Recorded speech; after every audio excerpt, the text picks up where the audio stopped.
Hello, my name is Camila Campos, and today I'm going to be talking about Colombian culture and how that has changed my life. As a teenager living in the United States, Hispanic American, or specifically Colombian American, um, it's been very easy for me to always be connected to my culture as a Colombian um, through food, music, dance, literature, um, and traditions passed down through family, and especially when I go and visit my family in Colombia. And as a sort of social experiment this week, I went on TikTok and typed into the search bar Colombians be like, and I was actually really surprised by how accurate everything that I saw was. Um, they got so many things down, like the mannerisms, facial expressions, the slang, um, just normal habits of Colombian speakers and the way we communicate, and it was really accurate, and I was very surprised. And it's nice to know that that exists and that people like are introduced to our type of communications because they are very specific to Colombian, just Hispanics in general. Um, and a lot of people I think can misinterpret that, through the eyes of an outsider. Um, and like through social media, sometimes it's misinterpreted. But I think that the Colombian culture is one that's just rich in family traditions and values, um, uh, a religious upbringing, just participating in a sense of community, and always connecting with family, friends, and other people that you meet. And I think it's just one that's very deep rooted in family hierarchy and all the good things about it. Um, so I want to talk about how it's affected my life. I think that as a Colombian, um, especially living here in the United States, it's hard to find out exactly how you fit in because you're not full Colombian, you're not full American. But once you find like that sense of community of immigrant sons and daughters of Colombians, I think it's very easy to relate. And and I think that one topic that I want to really touch on is that something that's influenced me a lot is the actual Catholic upbringing that Colombians introduced to many of their children and most of their children. Um, in an article released by the U.S. State Department called the 2019 Report on International Religious Freedom, Colombia, it's reported that between 75% and 90% of Colombia's population is Roman Catholic. And I think that this is so important to touch on because it just so shows how kind of widespread the bond is between the church and like the citizens of Colombia. Like it is more of a family bonding time than a responsibility.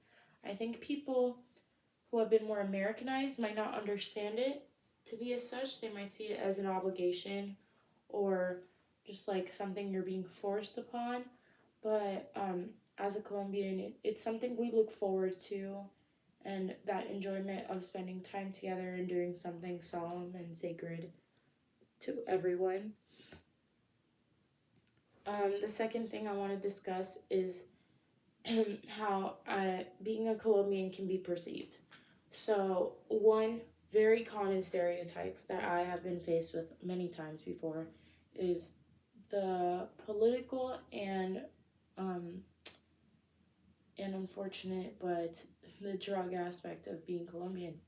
Many people are quick to assume that I have done cocaine or that I have experienced anything with cocaine. Whether or not that's true, it's not, but it's not something you should assume. And that's when um, kind of bad connotations start coming into the Colombian name, although it's something that is commonly found.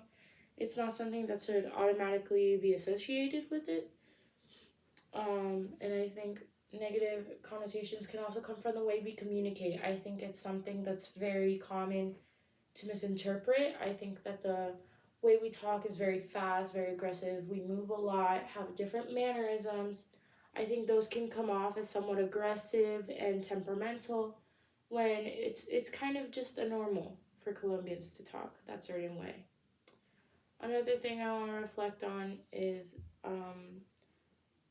in the media, Colombians can be seen as sort of extreme in the way, as I was saying before, in the way they talk, but also in the way they act.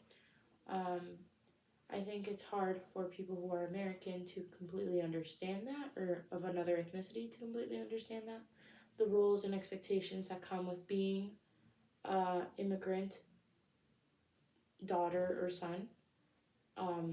The boundaries are set and rules are set, expectations are set, and you have to really live up to them. And I think it's hard for people who maybe ethnicity doesn't really require that to live up to something. I think it's hard for them to understand it. Um, but as I was saying before, from Cultural Atlas, they actually have um, a good a good short summary about the way that physical movements can sometimes come off as aggressive. So it says that Colombians are actually very tactile people, and they can nudge you or push you, maybe just like hug you, put an arm around you, something as such to just really point or to like just bring out a point even more and make it even more pronounced in what they're saying and how they're communicating. And I think in other cultures that can come off as like pushy and such. Another thing that I want to touch on, the last thing actually, is how we can build intercultural competence.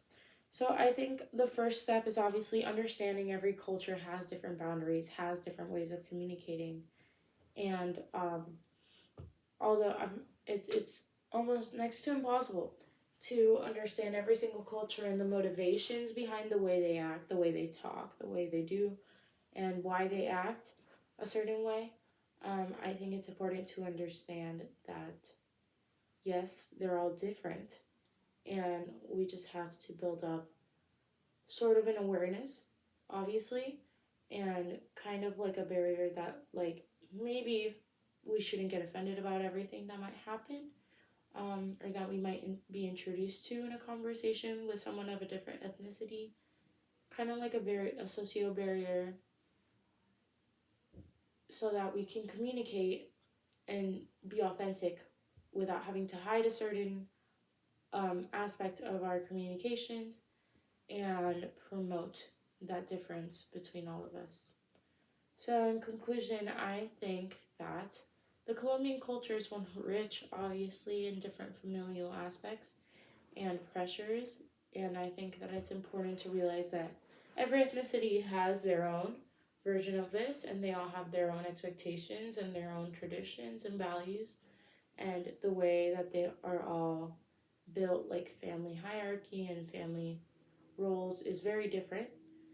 And I think the most important thing that we can learn from all of this and seeing everyone's speeches is that they're all going to point out something different. And if we can learn to absorb all that and absorb the fact that, yes, we can learn from other cultures and see what we can bring into our own personal communication skills, I think that will only make us better communicators for now and in the future.